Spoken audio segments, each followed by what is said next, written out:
Hello and welcome back to another AP3 video, and in today's video we'll be going over AP Environmental Science, topic 5.6, Pesticides Control Method. So we're going to start off with pesticide use and overuse. So the problem with pesticides, it creates a process called pesticide treadmill. And basically there's two processes, one that deals with crops and weed, and one that deals with bugs or insects. So let's look at the crops with weed first. So what we have first is that we have three processes. We have the first process of putting the pesticide into the crop and weed, because in order to maximize the growth of the crop, we want to remove all the weeds that surround it. However, we'll figure out that the weed has a random mutation, which will cause to a pre-adaptation, making it resistant to the herbicide used. What that basically means is that as we pour the pesticide in order to remove the weed from the crop so the crop can go, we figure out, like I said before, that the weed has a random mutation. So the random mutation in the weed will lead to a pre-adaptation and making it resistant to the herbicide use. The problem with that is that the whole point of the pesticide is to remove the weed with pesticide, or like I said before, herbicide. And the problem with that is that if it has a resistance to the herbicide, it's going to lead to problems that I have all in red that we will go over in a bit. So let's talk about, it's the same process when it comes to insects. So let's say, for example, we have blue insects and green insects, and both of the different colors have a different genetic variety. So as we pour the pesticide, we want to remove all the insects around the crops to grow the crops as fast as we can, or maximize it. The problem with that is that we figured out that the green insects has a pre-adaptation, allowing it to survive to the insecticide.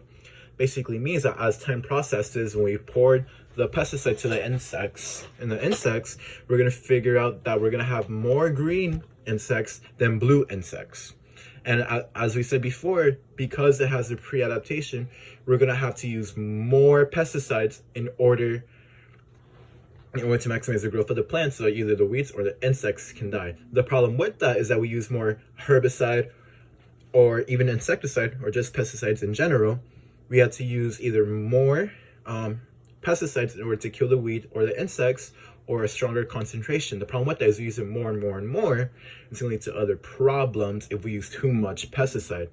Even though we're trying to kill the weeds and insects with either a stronger concentration or more pesticides, it's going to lead to more problems if we use more. So kind of like a very cause and effect type of situation. It'll lead to runoff. The difference with this is that it's not going to lead to eutrophication. It's not going to lead to it. It's actually going to kill organisms in streams of water. And it can actually infiltrate down to drinking water supplies, basically contaminating our drinking water supplies with the pesticide. It can also be carried by wind and precipitation to either areas or residential areas that don't have the equipment to handle the pesticide.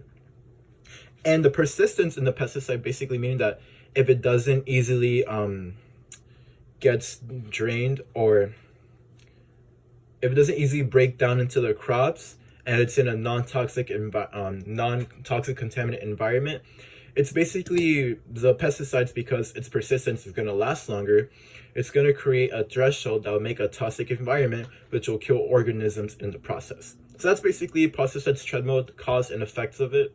So what are the problems when it comes to the animals with the pesticides? We have two big problems. One big problem is obviously killing non-target species. In this case, we have a bee, and bees are really important when it comes to crop or even plant growth, because of photosynthesis and a lot of other processes. So we're killing non-target species, and can also happen with ladybugs as well. The problem is when it comes to apex predators like the wolf we have here, it leads to a process called biomagnification. It's basically where storing of persistent toxins in tissues of lower tropical levels of organisms that has impacts apex predators, as in the wolf, but that's over. They review it in a later topic, or even unit actually, in AP Environmental Science. You don't really need to know what that is, but just basically understand the definition of it. But then if all these bad things happen, why do we want to use it? It's easy to remove the pest impact crop in order to maximize the growth of the crop, and simply in profit perspectives, we want to sell non-damaged crops by either insects or mold, basically increasing the profits. So now we're going to talk about GMOs, or genetically modified organisms, and basically we select the benefits that helps us only. That's the whole point of GMOs. And the process is, it's different from the artificial way of making of making a thing, because when we use it artificially, we want to get two traits from the same species and combine it. Kind of like two watermelons, we get traits from both and we combine it into one in order to make the best variation of the watermelon.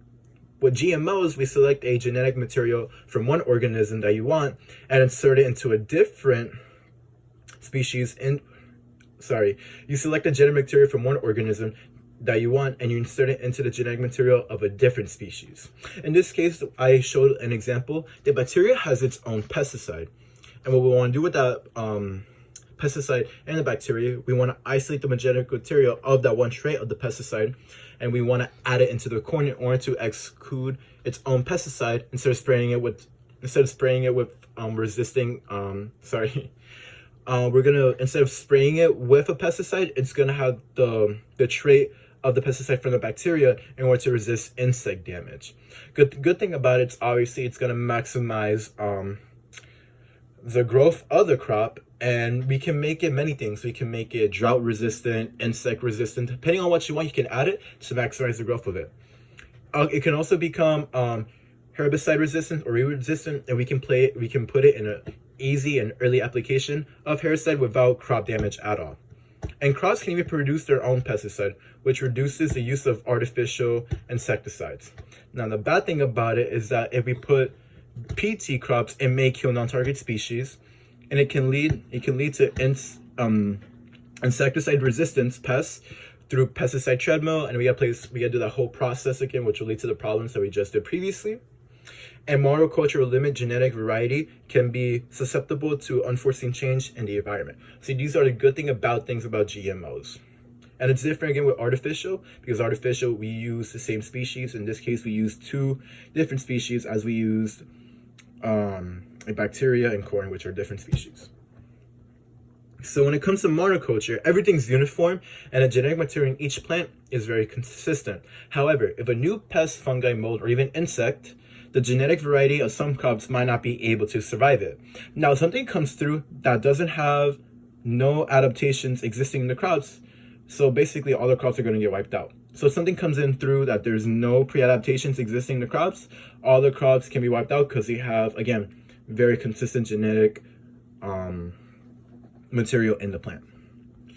Now, when it comes to ancestral varieties, we're going to lose the lost genetic variety, and you could carry it forward if there's a loss of a specific variety. So, for example, I have tomatoes. Let's say, for example, that there's a pest that a yellow tomato gets damaged. We can use a different crop, in this case, a red tomato, that has a genetic material that can resist the insect or the pesticide. Let me restart again. So let's say we have a yellow tomato, and it gets eaten or gets damaged by an insect. We can get a different tomato, as we have a red tomato that probably has a pesticide that's resistant to the insects, so we can grow the red ones instead of yellow ones when it comes to that insect being in play. Instead of damaging the yellow one, we can bring a red tomato that has a pesticide for the insects, so we can grow the red ones instead of the yellow ones. And that's basically it for 5.6. This is another EP3 video. Thank you for watching.